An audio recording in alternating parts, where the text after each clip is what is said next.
നമസ്കാരം. ആദ്യം തന്നെ നമ്മളെ സുരേഷേട്ടൻ്റെ ആ പ്രോഗ്രാമിൽ ആ ഒരു വണ്ടിയിൽ വൈറലായിട്ടൊരു വീഡിയോ നല്ല രീതിയിൽ വൈറലായിട്ടുണ്ടായിരുന്നു.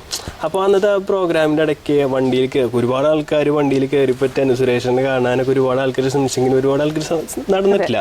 അപ്പോൾ ആ ഒരു സിറ്റുവേഷൻ എന്ന് പറയും, ആ വണ്ടിയിൽ കയറാനുണ്ടായ സാഹചര്യം. പിന്നെ അതേപോലെ തന്നെ ഇപ്പോൾ ഒരു സുരേഷേട്ടനെ ഒരുപാട് ആൾക്കാർ തൃശ്ശൂർക്കാർ കയ്യിൽ ഏറ്റിയിട്ട് സുരേഷേട്ടനെ ജയിപ്പിച്ചിട്ടുണ്ടാണ് അല്ലേ.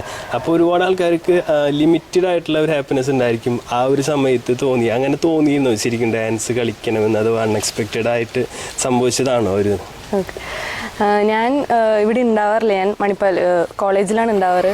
അപ്പോൾ വോട്ട് ചെയ്യാൻ വേണ്ടിയിട്ട് ഞാൻ ലീവ് എടുത്തിട്ട് ഇവിടെ വന്നിട്ടുണ്ടായിരുന്നു. അങ്ങനെ വോട്ട് ചെയ്ത് തിരിച്ചു പോയി.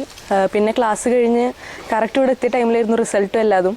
അപ്പോൾ അങ്ങനെ അമ്മ ഒരു ദിവസം വിളിച്ചു. അപ്പോൾ റിസൾട്ട് എന്തെങ്കിലും സുരേഷങ്ങൾ ജയിച്ചിട്ടുണ്ട്, ഭയങ്കര സന്തോഷമായി. അപ്പോൾ അമ്മയുടെ കൂടെ അങ്ങനെ പോയതാണ്. അപ്പോൾ ആ ടൈമിൽ ഞങ്ങളാദ്യം അവിടെ റോട്ടിൽ എല്ലാവരുടെ കൂടെ തന്നെ ഇങ്ങനെ കളിച്ചിട്ട് ഇങ്ങനെ പോയിക്കൊണ്ടിരിക്കുകയായിരുന്നു.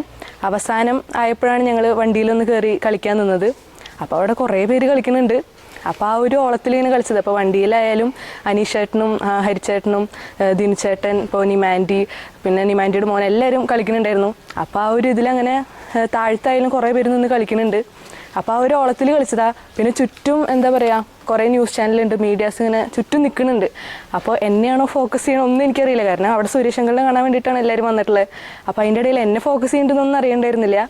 അപ്പോൾ ആ ഒരു സന്തോഷത്തിൽ അങ്ങനെ ആ ഒരു പാട്ടൊക്കെ വെച്ച് ഭയങ്കര ഓളായി കഴിഞ്ഞപ്പോൾ ആ ഒരു ഇതിൽ അങ്ങനെ കളിച്ചതായിരുന്നു.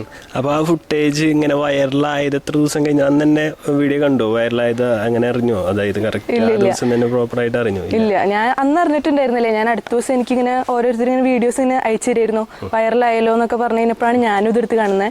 ഞാൻ ഞെട്ടിപ്പോയി, അയ്യോ എൻ്റെ വീഡിയോ ഒക്കെ എങ്ങനെ വന്നു എന്നുള്ള ഒരു. അദ്ദേഹത്തിനെ ഡയറക്റ്റ് കണ്ടിട്ട് സംസാരിക്കാൻ അങ്ങനെ എന്തെങ്കിലും പറ്റി? കണ്ട് സംസാരിച്ചിട്ടുണ്ടായിരുന്നു. ഞങ്ങൾ ഇന്നലെ പോയി കണ്ട് സംസാരിച്ചിട്ടുണ്ടായിരുന്നു. അപ്പോൾ ആളും ഇങ്ങനെ ചോദിച്ചു, അപ്പോൾ എല്ലാവർക്കും വേണ്ടിയിട്ട് ഒരാളായിട്ടാണോ കളിച്ചതെന്നൊക്കെ ചോദിക്കലുണ്ടായി. കഴിഞ്ഞ പ്രാവശ്യം സുരേഷ് ഏട്ടൻ ഒരു MP ഇലക്ഷനിൽ ഫെയിലായിട്ടായിരുന്നു. പക്ഷേ ഇപ്രാവശ്യം സുരേഷ് ഏട്ടൻ അത് 75,000 വോട്ടിൻ്റെ ഭൂരിപക്ഷത്തോട് കൂടിയിട്ടാണ് ജയിച്ചിട്ടുള്ളത് അല്ലേ. അതേപോലെ തന്നെ സുരേഷ് ഏട്ടൻ ഒരുപാട്, അതായത് സോഷ്യൽ മീഡിയയിൽ ഇത്രയ്ക്കധികം ഒരു അറ്റൻഷൻ കിട്ടിയിട്ടുള്ള ഒരു രാഷ്ട്രീയ നേതാവ് തന്നെ ഉണ്ടാവില്ല. കൂടുതലും സ്ത്രീകളുടെ സപ്പോർട്ട് ഒരുപാട് ഉണ്ടായിട്ടുണ്ട് തൃശ്ശൂർ സുരേഷ് ഏട്ടന് അല്ലേ. അപ്പോൾ അങ്ങനെ എല്ലാവരും നീട്ടിയിട്ട് ഇവരെല്ലാവരും സുരേഷ് ഏട്ടനെ സ്വീകരിക്കണം എന്നുണ്ടെങ്കിൽ അദ്ദേഹം ചെയ്തിട്ടുള്ള മനുഷ്യത്വപരമായിട്ടുള്ള ഒരുപാട് കാര്യങ്ങളുണ്ട്. അതേപോലെ തന്നെ പ്രവർത്തനങ്ങളും ഉണ്ട്, ചാരിറ്റി കാര്യങ്ങളൊക്കെ ചെയ്യുന്നുണ്ട് അല്ലേ. അപ്പോൾ ഇപ്പോഴത്തെ ഈ ഒരു ജനറേഷനിലെ യൂത്തായിട്ടുള്ള ഒരുപാട് കുട്ടികൾ ആളെ സപ്പോർട്ട് ചെയ്യുന്നുണ്ട്. എന്താണ് മനസ്സിൽ തോന്നിയിട്ടുള്ളത് അങ്ങനത്തെ ഒരു ആക്ടിവിറ്റി ചെയ്യുന്നതുകൊണ്ട് തന്നെ? അപ്പോൾ എനിക്ക് സുരേഷ് അങ്കിളിനെ എന്ന് പറഞ്ഞു കഴിഞ്ഞാൽ ഇവിടെ ഫസ്റ്റ് ടൈം ഇവിടെ ഇലക്ഷൻ വന്നപ്പോൾ തൊട്ട് അറിയണ ഒരാളാണ്. ആളെന്ന് പറഞ്ഞു കഴിഞ്ഞാൽ എല്ലാവരോടും ഭയങ്കര സ്നേഹമൊക്കെ കാണിച്ച് എന്നെയൊക്കെ ഒരു സ്വന്തം മോളുടെ പോലെ തന്നെ അങ്ങനെ സംസാരിച്ചിട്ടുള്ള ഒരു നല്ലൊരു വ്യക്തിയാണ്. പിന്നെ അതുകൂടാണ്ട് ഇപ്പോൾ ഈ ഇടയ്ക്ക് കുറേ വിവാദങ്ങളെല്ലാം വരുന്നുണ്ട്. പക്ഷെ അതൊക്കെ മാറ്റി വെച്ചിട്ടാണ് ആൾ ഇത്തവണ ജയിച്ചിട്ടുള്ളത്.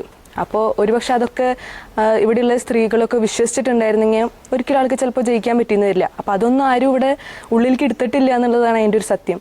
പിന്നെ ഞങ്ങളുടെ പോലെ ഇപ്പോൾ ഉള്ള ഒരു യങ് ജനറേഷന് ഇപ്പം ഇങ്ങനത്തെ സുരേഷ് അങ്കിളിനെ പോലത്തെ ഒരാളെ തന്നെയാണ് ആവശ്യം. കാരണം ആളുടെ ഉള്ളിൽ കുറേ തൃശ്ശൂരിൻ്റെ ഡെവലപ്മെൻറ്റിന് വേണ്ടിയിട്ടുള്ള കുറേ പ്ലാൻസ് ഉണ്ട്.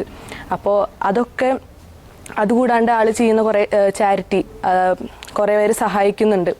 അപ്പോൾ അതൊക്കെ ഒരു കാരണം തന്നെയാണ് ആളിവിടെ ജയിക്കാൻ വേണ്ടിയിട്ടുള്ളത്.